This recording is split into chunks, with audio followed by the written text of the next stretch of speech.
Bonjour Michidar. Salut Julien, comment ça va? Écoute, ça va très bien et toi? Bah écoute, ça va bien. Alors tu m'as appelé Michidar, pour la suite tu vas pouvoir m'appeler Mathieu. Hein, Très ce sera bien, plus simple pour la discussion. ça me va très bien.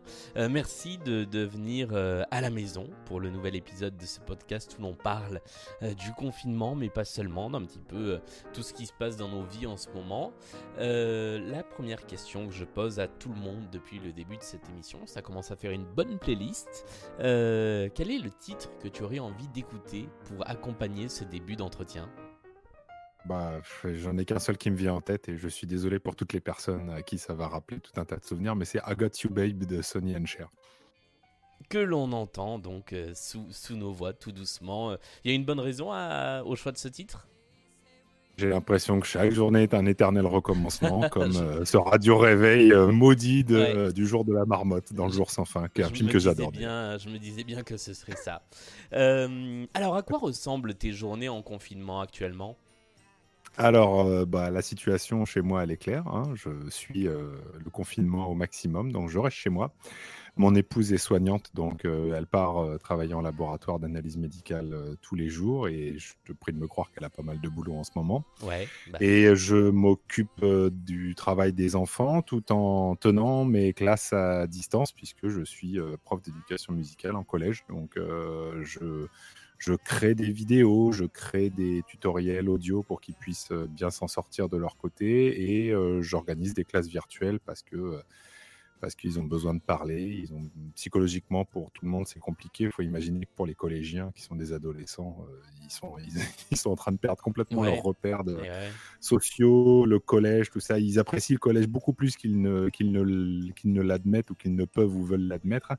Et recevoir du travail par mail, en PDF ou en papier, ou en fichier sur doc, c'est une chose. Mais avoir ainsi le contact humain qui est coupé avec leurs camarades et avec leurs professeurs, c'est quand même quelque chose de difficile à vivre. Ça l'est pour moi, donc je me dis que pour les élèves, ça l'est aussi. Donc on fait des Ouais. classes virtuelles et puis on discute un petit peu. Et Ça veut je dire que crois que quand ça vous sort un faites, quand vous faites des classes virtuelles, c'est avant justement de commencer à parler des leçons, vous vous racontez un petit peu comment ça va, les nouvelles des uns des autres? Ouais, c'est important. Déjà, moi, je le fais en cours d'habitude. Moi, je les vois une fois par semaine. Donc, il se passe une semaine entre chaque moment où je les vois. Donc, il s'est passé plein de trucs. Donc, c'est vrai que je leur demande comment ça va. Et puis, eux-mêmes, ils ont des questions, des inquiétudes. Les mêmes questions que se posent les adultes, mais avec l'inquiétude d'un adolescent qui va avoir entre 11 et 15 ans. Donc, quand est-ce qu'on va reprendre et quand on va reprendre, qu'est-ce qu'on va pouvoir faire et vu qu'on n'a pas de réponse, nous, en tant qu'adultes, à leur apporter, on essaie de leur dire, quoi qu'il se passe, quand on reprendra, on remettra petit à petit les projets en route, puisque moi, je suis professeur de projet aussi. J'ai beaucoup de choses en route qui se sont arrêtées là avec le confinement et qu'il Ouais. faudra reprendre ensuite. Donc, ils sont inquiets, donc on parle, ça les rassure, ça leur fait du bien de se parler entre eux, de nous parler à nous, de se voir des fois quand ils activent la caméra, parce qu'il Mhm. y en a qui les activent. Et puis, et après, voilà, je parle un petit peu, je renvoie vers un lien, vers une vidéo, soit que j'ai créée, soit qui se trouve sur Internet. Et puis, on en parle un peu. Ça commence à prendre, voilà, le format est pas mal, ça fonctionne bien. Voilà. Ça t'a obligé Donc, à je suis imaginer content. des choses justement un petit peu différentes de ce que tu avais l'habitude de faire, de la façon d'enseigner la musique à l'école? Alors différentes non, parce que moi je suis considéré par mes élèves et par mes collègues comme un prof geek. C'est-à-dire que tout ce qui est numérique, l'utilisation des ressources, des ordinateurs, des tablettes qui sont mises à leur disposition, je suis plutôt du genre à aller vite dedans, y compris en classe. Forcément, il y a un degré de préparation et d'accessibilité pour les élèves qui est pas du tout le même que quand je suis en classe, que je parle. Sachant que je suis un adepte de la digression et que pour 10 minutes de cours prévus, je vais pouvoir faire 2 heures derrière si jamais, Ouais. c'est c'est très bien pour faire du podcast aussi, hein, tu Ouais. noteras. Mais donc c'est vrai que ça manque un petit peu. C'est aussi là où les classes virtuelles, ça sert. Mais dans la préparation, j'essaye de faire des vidéos. Alors je me suis tourné à la manière des vidéos qu'on peut trouver aussi, sur YouTube en sortant les caméras et en me filmant, en incrustant des petits extraits et tout, et cetera.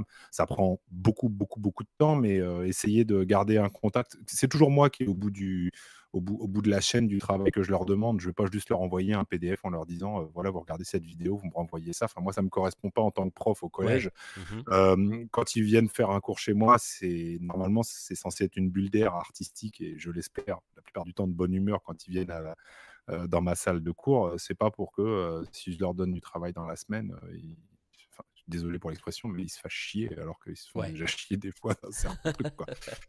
Donc ça demande, facile 2 fois plus de travail, Ouais. garder le contact avec les élèves dont on est en charge quand on est prof principal, les parents, s'assurer qu'ils reçoivent tout, qu'ils arrivent à s'en sortir parce que c'est compliqué aussi pour les parents, hein, c'est pas des profs, hein, donc on peut pas non plus, tout leur demander. Donc ça demande pas mal de boulot. Je change pas ma manière de faire, mais je suis obligé de l'adapter à cette formule à distance, tout en essayant d'être le plus proche possible avec les moyens qui me sont donnés. J'ai la chance d'avoir le matériel pour, ce qui est pas le cas de tout le monde. Ouais. Donc je me rends le plus accessible possible, même si je peux pas leur dire bonjour de près. D'accord. Est-ce que pour toi aussi, tu continues à faire de la musique? Est-ce que ça te sert à t'occuper quand tu n'as pas à préparer les cours? Tu veux dire en ce moment ou de manière générale? En ce moment particulièrement, ouais. Alors en ce moment, je participe à l'apprentissage du piano de ma fille.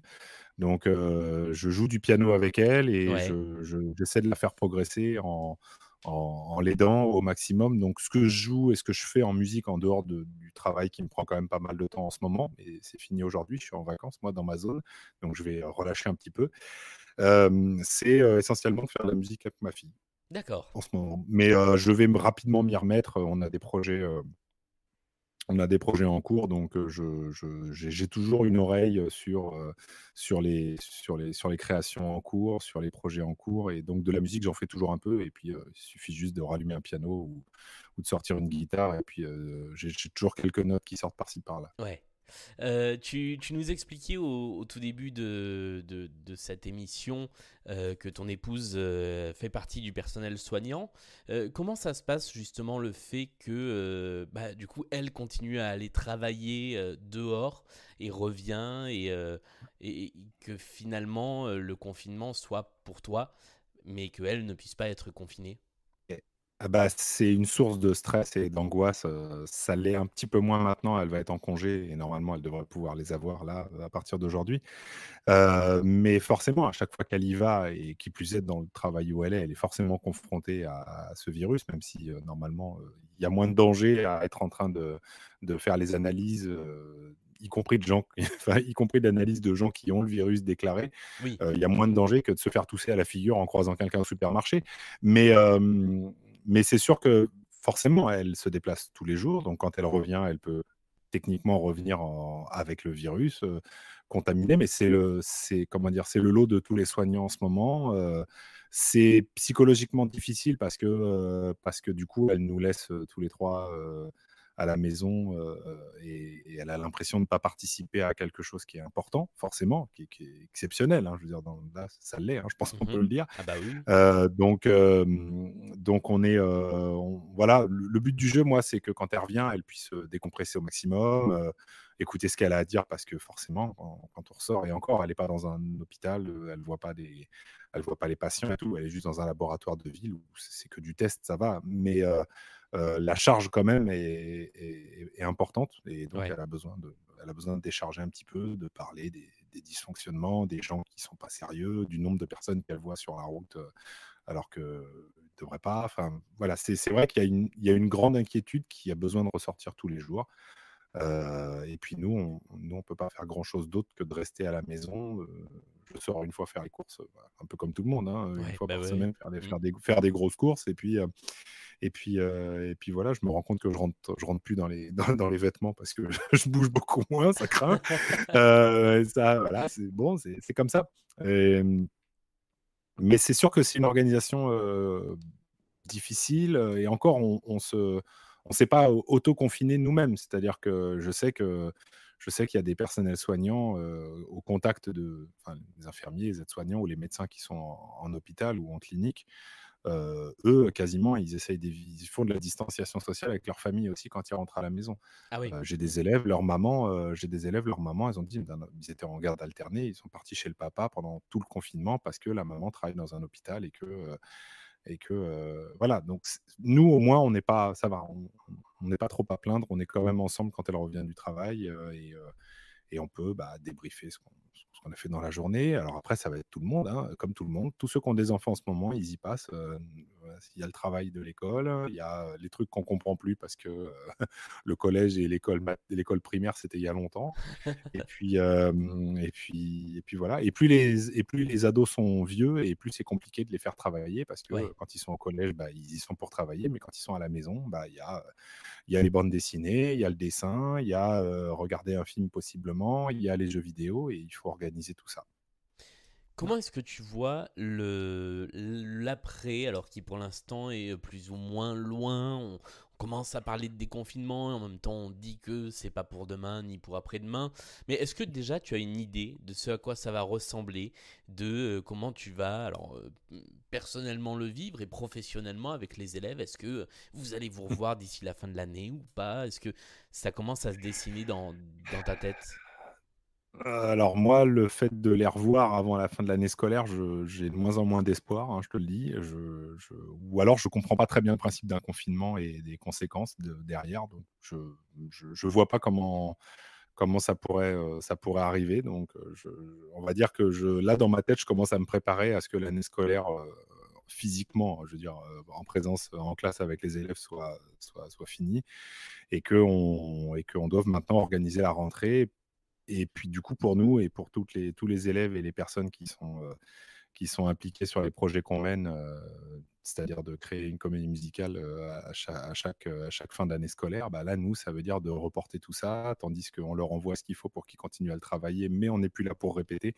C'est extrêmement compliqué, mais j'ai envie de dire que le moment où on va parler de déconfinement, pour moi, et mes collègues avec qui on travaille, ça va être, OK, on voit de suite les salles, on voit de suite les élèves, quand est-ce qu'on va pouvoir répéter, quand est-ce qu'on va pouvoir jouer, parce qu'on ne peut pas avoir fait, jusqu'au mois de mars tout ce qu'on a fait pour que ce soit juste annulé. Ouais. Et puis, j'ai peur comment dire? D'un déconfinement, qui viendrait avec, oui, alors, à partir du moment où il y a tant de personnes, il faut porter un masque, et j'imagine mal faire un cours de musique avec un masque, et les élèves avec un masque aussi. Donc je Ah oui, je c'est dois vrai. t'avouer qu'il Ouais. y a j'ai beaucoup de questionnements sur la suite. Je sais que je suis prêt à faire des cours à distance, mais que ce sera jamais pareil. Et puis, si jamais on devait, refaire des cours en présentiel, je sais pas à quoi ça ressemblerait. Ça paraît à la fois tellement loin la dernière fois qu'on l'a fait, et tellement loin la prochaine fois qu'on le fera, que pour l'instant, je nage dans un espèce De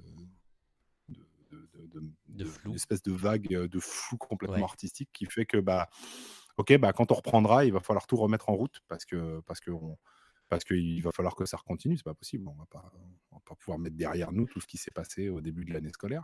Donc il faudra le terminer, il faudra faire les concerts pour les élèves qui font de la musique, il faudra faire les comédies musicales parce qu'on n'a pas fait tout ça pour rien, et eux non plus.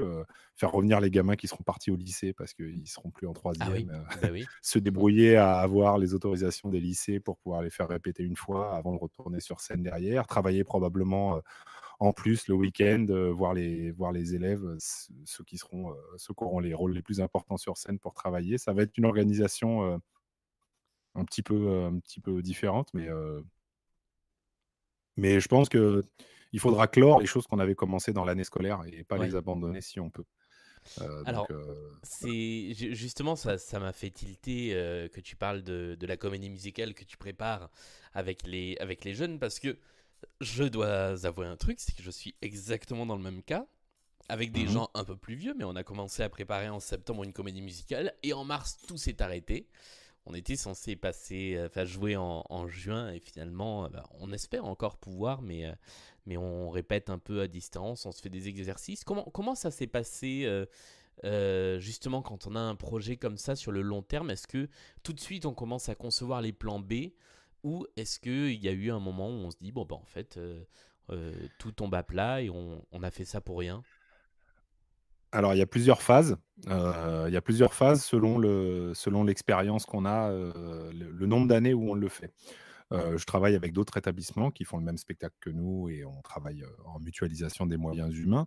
Eux, ils sont à leur deuxième spectacle. Ils ont travaillé avec nous l'année dernière. Ils ont fait leur propre production du spectacle à laquelle on a participé et inversement.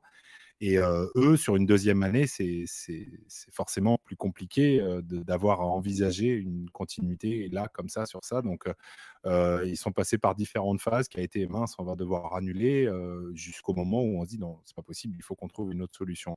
Moi, je suis pas sur la «on va annuler», c'est pas possible. Pour moi, dans ma tête, c'est même pas une possibilité. Donc ça veut dire que le moment venu, il faudra, redémarrer une forme de machine humaine que j'essaye de tenir, ne serait-ce que déjà moi dans la motivation que j'ai, dans un coin de ma tête, envoyer un mail à tout le monde en leur disant: «Bon voilà, vous avez les bandes, écoutez les musiques et tout et cetera. Imprégnez-vous de votre côté et connaissez ce qu'on n'a pas encore pu travailler, mais il y a pas tant que ça, ensemble» et puis se dire que dès qu'on le pourra, on se verra et dès qu'on pourra, on mettra en place, tout ce qu'il faut pour la suite. Parce qu'on est passé par différentes phases, mais moi dès le début, je veux dire une semaine avant le confinement, on était en train de discuter avec la salle d'un des théâtres où on allait jouer, Ouais. 600 places dans la salle et tout et cetera. On commençait à parler de l'orientation des lumières, des machins et tout et cetera Et ouais. et quand le régisseur nous parle, «Ah, vous aurez peut-être pas le droit de jouer parce que ça risque d'être compliqué et tout et cetera», à ce moment-là, on était le mardi d'avant. Enfin, je veux dire, j'y croyais pas, quoi. Je croyais pas une seule seconde que le mardi d'après, on serait déjà rentré dans le confinement et que là, au début avril, je serais en train de dire, «Bon, bah, on jouera pas fin mai comme c'était prévu et puis on va être obligé de reporter». Ouais. Donc, il faut s'adapter à la situation, de toute façon. Dernière question avant de terminer, et c'est la même question qu'à tout le monde dans ce podcast. Quelle serait ta recommandation pour passer du temps en confinement? Film, livre, musique, etc. Je viens d'en faire une à mes élèves de ce matin.